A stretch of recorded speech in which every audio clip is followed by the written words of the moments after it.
بالنسبه للمضامين ديال الاتفاق بين النقابات واستدراء رئيس الحكومه، اولاها هي ما اسمته الحكومه تجميد النظام الاساسي، وهذه الكلمه ديال التجميد اثارت نوعا ما نقاش داخل اوساط الاسره التعليميه، واعتبره صحي، بمعنى كان انتباه والاهتمام بهذا اللقاء. يعني التجميد غنوقفوا، ولكن انا غنشرحه.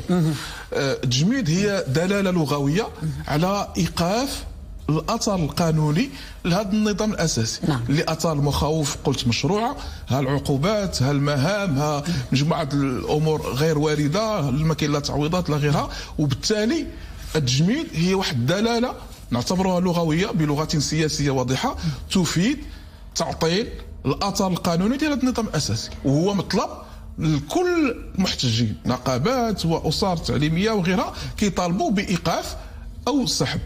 كاين نقاش علاش ما تقالش كلمه السحب. حنا تداولنا داخل هذا الاجتماع. انا كنعطيكم المضامين ما وقع. نعم. ماذا حدث بالضبط؟ نعم. الان حنا ما دايرينش حنا معركه شكون اللي غيغلب ولا شكون اللي غيخسر. حنا بغينا بلادنا المعركه اصلا غير موجوده وما فيهاش الرابح وما فيهاش الخاسر. وحنا نقابه تعليميه هو امتداد لصوت نساء ورجال التعليم. المفروض اننا حنا نمثل ذاك الصوت النزيه اللي غيدافع على نساء ورجال التعليم في اينما كان، في اذاعه، في التلفازه. نمشيو للنقط الخلافيه نقطه بنقطه. النقطه الان اثيرت نقطه التجميد ككلمه خلافيه، لان كاين هناك تحليل معين بان التجميد ليست لغه قانونيه، هي لغه سياسيه ذات دلاله آنية. شنو هي الدلاله الآنية؟ هي انها تعطل وتوقف مفعول واثار قانوني لواحد المرسوم. علاش؟ لان كلمه السحب الاختصاص ديالها هو القضاء الاداري طبعا، وكلمه السحب اختصاصها حتى الاداره في القرارات الاداريه الا كانت شي عقوبه ديال التنبيه ولا الانذار فقط. اما الاثر القانوني من حيث تنشر في الجريده الرسميه، الان عند الناس اخرى عندها حقوق مكتسبه، ممكن ترفع دعوى قضائيه الا تقاصت لها مصلحه من غيرها. يعني كلمه النسخ او الايقاف بمعنى كيبطلوا.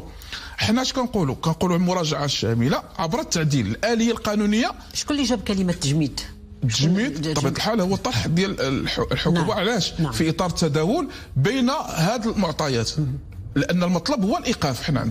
حنا كنقابات جبنا الايقاف، لكن الايقاف معناته ان خص يجي قرار نتاع نسخ هذا المرسوم. اش كيبقى لنا؟ هاد 2003 عمليا من خرج الجريده الرسميه ما بقاش، وهذا النص ديال 2023 الان هو ساري مفعول بجريده الرسميه. رغم ان بين قوسين النظام الاساسي ديال 2003 كانت فيه مكتسبات اشار اليها رجال التعليم مثلا، لكن كان هذا النظام الاساسي كان فيه الايجابيات راه ما يتعدلش في 2004 خرج. نعم. في 2003 وسنه اقل من سنه تعدل في 2004 اكثر من ذلك. طيب شنو كله تعديلات. نعم. وهذا يفيد ما اقول في السحب، بمعنى ان حتى في 2003 النظام الاساسي طرأ عليه تعديلات، بمعنى ما تسحبش، درت التعديلات، لان السحب شنو معناتها؟ خصو يتنسخ كامل.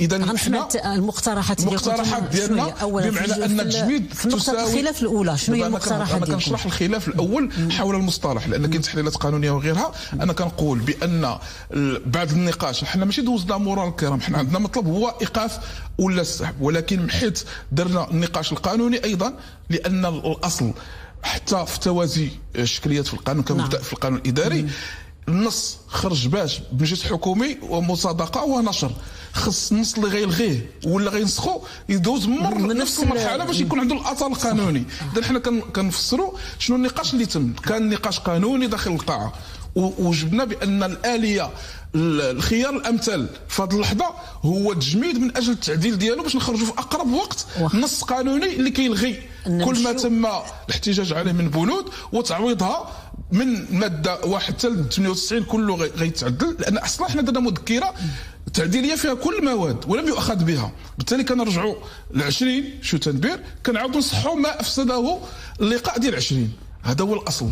اليوم نساء ورجال التعليم يقولون بان حنا كنهضروا الثقه، اذابه الجليد ديال هذه الثقه باش ترجع خص قرار حاسم كيقول بان هناك تعطيل رسمي لهذه البنود ولن تسري احكامه الى حين الانتهاء ودرنا اجل اقصاه هو 15 يناير من تعديل هذا النص باش يخرج في شكل مرسوم كينهي لنا الجدل. احنا كنتحدثوا على سنتين من الحوار مع الحكومه والنقابات فيما يخص هذا الموضوع. سنتين فيها جوج اتفاقات، 18 وفيها 14 صحيح. اذا كنهضروا على 6 شهور الاخيره باش نكونوا منصفين. 6 شهور الاخيره 18 كانت فيها 5 النقابات و14 كانوا فيها 4 النقابات. على اي الان هذه الفتره ديال 6 شهور واش ممكن انها يعني تختزل في شهر ونصف اذا يعني النقابات والوزارات المعنيه بالموضوع تكاتفت الجهود، لان خصنا احنا نمشيو في النقاش بهذا الشكل. الان حددنا الاسباب احنا ما غنعاودوش النقاش من الاول، ما غنرجعوش للاول. احنا فقط تعديلات جاهزه خص يكون فيها اجماع باش نطروا النقاش هنا داخل الاستوديو. الان نحن نتحدث عن استاذ درويش فتره ما بعد التجميد. لا عندكم انتم كمرصد وطني، وانا كنعرف القيمه العلميه لهذا المرصد، هل هناك مقترحات فيما يخص يعني ايجاد حل للنقاط الخلافيه الاربع باش نبقاو باش حتى النقاش ما يفيدش علينا بانجاز التعبير على بهذا المستوى ديال التحليل، لان خص الامور خصها تتحرك. رانا نتحدث عن التعليم، نتحدث عن مستقبل التلاميذ والتلميذات، نتحدث عن قطاع اللي ما فيش التجاذبات السياسيه. اذا دخلت التجاذبات السياسيه غندخلوا في نقاش اخر. دعيني اولا ان ننوه بمبادره السيد رئيس الحكومه لعقد الاجتماع بحضور الوزراء المعنيين مع النقابات الاربعه. ودعيني ان اذكر بان المرصد الوطني دائما يقول بأن الحل بيد السيد رئيس الحكومة، لأنه هو رئيس السلطة الإدارية والتنفيذية. ومن بموقعنا كمرصد علمي تربوي لا يمكن أن نسكت عن المفاهيم. أولا أعود لمسألة التجميد ودفاعا عن المبادرة السيد رئيس الحكومة.